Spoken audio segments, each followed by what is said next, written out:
Hey, it's Rebecca Smith from the KBIA newsroom in Columbia, and it's time for Missouri Health Talks, a project where we listen in on Missourians' conversations about access to health care.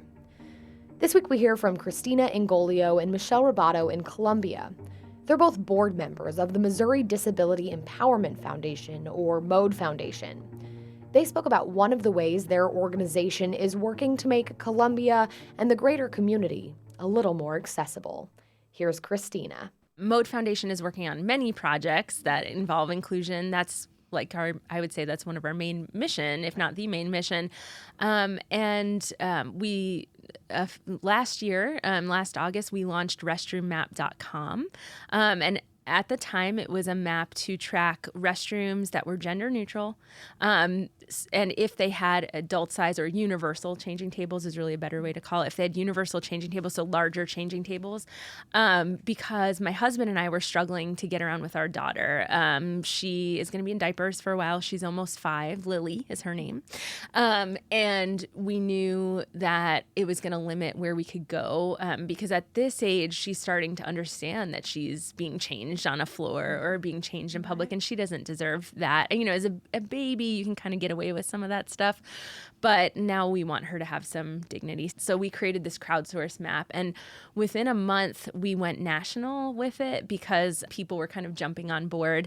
We started networking throughout the country this year and met some incredible advocates via social media and things like that. And then just a few weeks ago, we went international.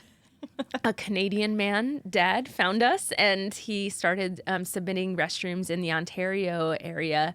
And we only have about 450 points, but we are working on growing that now. And I could go on and on. We've just done a lot with using the map both to find and submit restrooms, but also to advocate, to show, hey, there's nowhere we can change our daughter in mid-Missouri, which is changing slowly but surely. Yeah. And it brings awareness to that issue as well, because whereas my children don't need the universal changing table right now, but I didn't realize the issue. And so it's kind of that, too, where you realize the different needs of the different disabilities. Mm-hmm. So now I'm able to watch for that and pin things and kind of mention to a business like, hey, have you thought about just taking the sign that says male, female, just putting gender neutral or adding a table or something like that.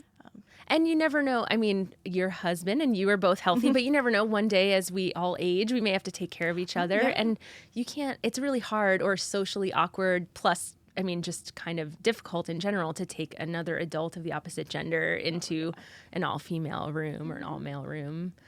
But it's kind of that, I mean, to go back to like understanding the issue, I would say I had no clue until I had my daughter. And I'm a little ashamed to admit that, but I think it's good to admit that. And I also think that's like the bittersweet nature of inclusion, because sometimes you don't get it until you're in that position of desperation where you're like, I really have nowhere to take my daughter to the bathroom. And if you don't have that, you're not going to do anything. I mean, you can't go to church, you can't go to a business, you can't participate in things. But I do think by meeting each other and having those different needs, we are like working together to open each other's eyes and others' eyes to there are needs. That was Christina Ingoglia and Michelle Ribaudo speaking about MODE's bathroom accessibility online map. That's it for this week's Missouri Health Talks. Tune in next week for more conversations from throughout the state about health and access. I'm Rebecca Smith. Thanks for listening.